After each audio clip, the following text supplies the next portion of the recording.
Hello everyone, this is Manish. Welcome back to my YouTube channel Corpus Juris. प्यारे बच्चों, आज के इस वीडियो में जो है हम जनरल स्टडी के अंतर्गत जो है हम एक इम्पॉर्टेंट पॉइंट्स के बारे में हम डिस्कस करने वाले हैं और उससे जुड़े हुए सारे उन इम्पॉर्टेंट पॉइंट्स को हम देखेंगे जो एग्ज़ाम के पॉइंट ऑफ व्यू से काफ़ी महत्वपूर्ण है। तो सबसे पहले हम देखेंगे कि वो पॉइंट्स कौन सा है। संयुक्त राष्ट्र संघ, ठीक है। कोई भी आप एग्ज़ाम की तैयारी कर रहे हो या जुडिशरी पीसीएस या एनटीपीसी किसी भी स्टेट लेवल पीसीएस का भी एग्ज़ाम एटलीस्ट दे रहे हैं, वहाँ पे जो पीटी है उसके लिए पॉइंट ऑफ व्यू से काफ़ी इंपॉर्टेंट क्वेश्चन यहाँ पे बन जाते हैं कहीं ना कहीं से। यानी कि संयुक्त राष्ट्र संघ कई बार जो है यहाँ पे फुल फॉर्म भी पूछ लेता है यूएनए का, ठीक है। तो याद रखिएगा, यूनाइटेड नेशन ऑर्गेनाइजेशन है यहाँ पे। तो संयुक्त राष्ट्र संघ की बात देखते हैं एक एक पॉइंट्स को। तो सबसे पहले यहाँ पे देखेंगे, पहला ही यहाँ पे क्वेश्चन बनता है कि उसका यूएनए का फुल फॉर्म क्या है, ठीक है। तो यूएनए का फुल फॉर्म जो है यूनाइटेड नेशन ऑर्गेनाइजेशन होता है, ठीक है। दूसरा सब क्वेश्चन ये बनता है कि इसकी स्थापना कब हुई। तो ये इसकी स्थापना जो है 24 अक्टूबर, यानी कि इसी स्थापना दिवस को जो है, इसी तारीख को जो है इसकी स्थापना हुआ था, इसीलिए उसको जो है संयुक्त राष्ट्र संघ दिवस के रूप में भी मनाया जाता है, ठीक है। तो ये पॉइंट्स इतना ध्यान रखिएगा। उसके बाद जो तीसरा पॉइंट है, संयुक्त राष्ट्र संघ में हिंदी में भाषण देने वाला प्रथम व्यक्ति कौन था, ठीक है। अधिकतर वहाँ पे इंग्लिश में ही चीज़ें जो है भाषण वगैरह चलती हैं, लेकिन हमारे इंडिया के जो अटल बिहारी वाजपेयी जी हैं, वहाँ पे जो है सबसे पहले व्यक्ति थे जो हिंदी में जो है वहाँ पे भाषण दिया था संयुक्त राष्ट्र संघ में। उसके बाद इसकी स्थापना कभी 1945, ठीक है। 24 अक्टूबर 1945 को इसकी स्थापना हुई थी। इसी के वजह से जो है 24 अक्टूबर को जो है स्थापना जो इसकी है उसी संघ दिवस के रूप में मनाया जाता है। उसके बाद हम देखते हैं नेक्स्ट 5वां नंबर क्वेश्चन कि संयुक्त राष्ट्र संघ के ध्वज की पृष्ठभूमि जो है श्वेत रंग की है, ठीक है। और जैतून की दो ऊपर एक खुली हुई शाखाएं, बीच में विश्व का मानचित्र हल्की नीली पृष्ठभूमि में है। यूएनए ने जो है इस ध्वज को कब अंगीकृत या अंगीवत किया, ठीक है। यानी कि कब उस ध्वज को अपनाया, ये सारी चीज़ें बता रहा है कि ध्वज में क्या क्या चीज़ें हैं। श्वेत रंग का वह ध्वज होता है, जैतून की दो ऊपर खुली हुई शाखाएं होती हैं और वो हल्की नीली पृष्ठभूमि में विश्व का मानचित्र भी बना हुआ है। ये जो ध्वज है संयुक्त राष्ट्र संघ का, उसे जो है अक्टूबर 1947 में जो है इसे अपनाया गया था, ठीक है। नेक्स्ट क्वेश्चन देखते हैं 6वां नंबर जो क्वेश्चन है, संयुक्त राष्ट्र संघ की जो भाषाएं हैं क्या क्या हैं। अंग्रेजी, फ्रेंच, चीनी, अरबी, रूसी तथा स्पेनिश है। कौन सी भाषाएं हैं, कार्य करने की कौन सी भाषाएं हैं, यानी कि इतने भाषाओं में से जो उसमें जो वर्किंग है उसमें कौन कौन सी भाषाएं हैं, तो अंग्रेजी और फ्रेंच है, ठीक है। उसके बाद 7वां नंबर ये है कि संयुक्त राष्ट्र संघ का मुख्यालय क्या। मोस्ट इंपॉर्टेंट क्वेश्चन ये है, ठीक है, कि सबसे पहले तो ये चीज़ समझिए कि इसका मुख्यालय कहाँ है। तो याद रखिएगा, न्यूयॉर्क में इसका मुख्यालय। स्थापना दिवस पूछेगा और इसका फुल फॉर्म भी पूछ सकता है। तो ये कुछ महत्वपूर्ण क्वेश्चन जो आपके दिमाग में होने चाहिए और आप उठा के देखिए, कई बार जो है बहुत सारे एग्जाम में ये सारे पॉइंट जो है पूछे गए हैं, ठीक है। 8वां देखते हैं, संयुक्त राष्ट्र संघ के वर्तमान महासचिव कौन है। ये भी इंपॉर्टेंट क्वेश्चन है, एंटोनियो गुटेरेस, ठीक है। ये भी काफ़ी महत्वपूर्ण प्रश्न है एग्जाम के जो दृष्टिकोण से। एंटोनियो गुटेरेस जो है वो क्या है, वर्तमान में जो है वहाँ के संयुक्त राष्ट्र संघ यानी कि यूएनए के जो है महासचिव हैं। 9वां क्वेश्चन देखिए, वर्तमान में संयुक्त राष्ट्र संघ के सदस्य राष्ट्रों की कुल संख्या, यानी कि पूरे जो यूएनए में कितने जो है संयुक्त राष्ट्र संघ के जो सदस्य हैं वो कितने देश उसमें शामिल है। तो 193 देश जो है सदस्य के रूप में जो है वो उसमें शामिल है।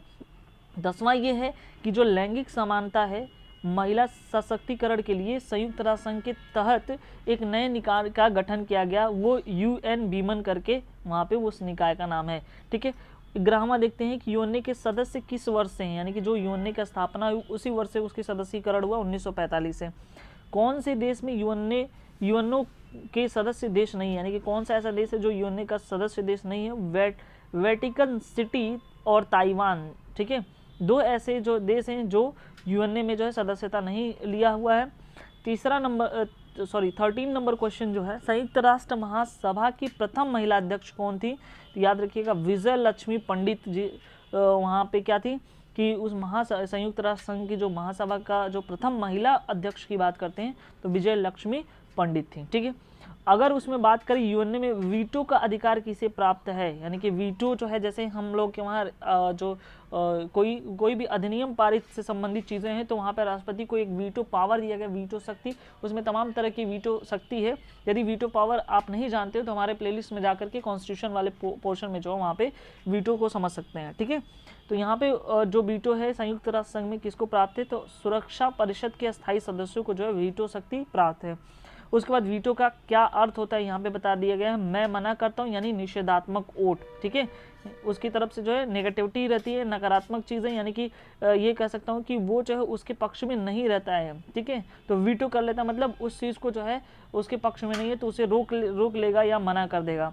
संयुक्त राष्ट्र संघ की स्थापना का मुख्य उद्देश्य क्या है, ठीक है। उसका उद्देश्य क्या, अंतर्राष्ट्रीय शांति और सुरक्षा बनाए रखना। काफ़ी इंपॉर्टेंट ये चीज़ है कि मेन उद्देश्य क्या है।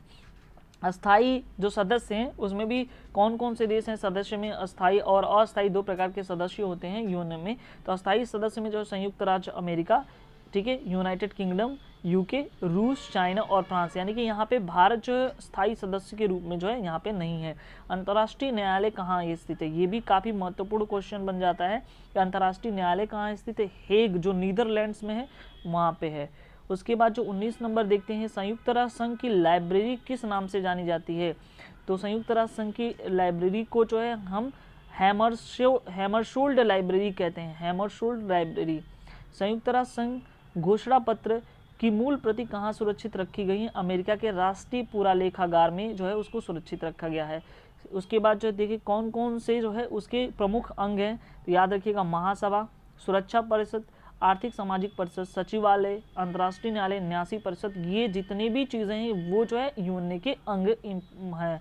उसके बाद देखते हैं संयुक्त राष्ट्र संघ अंतर्राष्ट्रीय बाल संकट कोष जिसे यूनिसेफ कहा जाता है, क्या मुख्यालय कहाँ, ये भी काफ़ी महत्वपूर्ण क्वेश्चन है। कई बार जो है एग्जाम में पूछा गया है कि जो है यूनिसेफ का मुख्यालय कहाँ है, तो याद रखिए कि न्यूयॉर्क में, अमेरिका में जो है न्यूयॉर्क शहर में उपस्थित है, ठीक है। संयुक्त राष्ट्र संघ की कार्यपालिका को क्या कहते हैं, सुरक्षा परिषद, यानी कि संयुक्त यूएनए की भी कार्यपालिका, न्यायपालिका जो भी चीज़ें होती हैं, ठीक है। तो याद रखिएगा वहाँ पे सुरक्षा परिषद को जो है कार्यपालिका कहते हैं। बाकी अंतर्राष्ट्रीय न्यायालय, न्यासी परिषद, ये सारी चीज़ें हैं, ठीक है। उसके बाद देखते हैं संयुक्त राष्ट्र संघ चार्टर के कितने शब्द, धाराएं व अन्य अध्याय। ये काफ़ी महत्वपूर्ण, अगर कह दे very very very important question ये है कि इसमें कितने जो है शब्द हैं, धाराएं कितनी, अध्याय। अगर शब्द न पूछे तो धाराएं और अध्याय जरूर पूछेंगे, ठीक है। तो 10,000 शब्द हैं, 111 धाराएं हैं, 19 अध्याय में ये जो है बांटा गया है। उसके बाद 25वां नंबर देखते हैं क्वेश्चन, संयुक्त राष्ट्र मुख्यालय हेतु भूमि किसने दान में दी थी। तो जॉन डी रॉकफेलर ने जो है यूएनए के लिए जो अपनी भूमि दान में दे दी थी। इसका मुख्यालय कब बनकर तैयार हुआ, 1952, ठीक है। याद रखिएगा संयुक्त राष्ट्र संघ की मुख्यालय में कितने कर्मचारी कार्यरत हैं, तो यहाँ पे 10,000 जो है कर्मचारी कार्यरत हैं।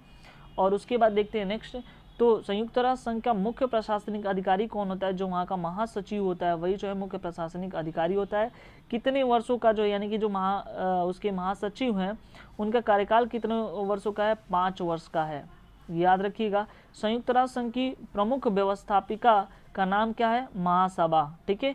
उसके बाद जो है संयुक्त राष्ट्र संघ से जुड़ा पहला विशेष संगठन कौन सा है, अंतर्राष्ट्रीय श्रम संगठन। तो इतने, यानी कि 31 क्वेश्चन जो है इससे संबंधित हमने डिस्कस कर लिया। और ये जो है इतने में से अगर यूएनए से संबंधित कोई भी क्वेश्चन आता है किसी भी एग्जाम में, ठीक है, तो वहाँ पे अगर आप इतना तैयार करके जाते हैं तो कोई भी एग्जाम ऐसा हो जिसमें यूएनए से संबंधित क्वेश्चन हो और छूट जाए आपसे, ठीक है। तो ये अच्छे से ध्यान से देखिए। उसके बाद जो है ये यहाँ से यूएनए से संबंधित जितने भी क्वेश्चन आएंगे वो सारे के सारे जो है कवर हो जाएंगे। तो यदि आप मेरे वीडियो में मेरे चैनल में नए व्यूअर्स हो तो प्लीज़ सब्सक्राइब जरूर कर लें चैनल को और अपने दोस्तों को जरूर से जरूर शेयर करें। धन्यवाद।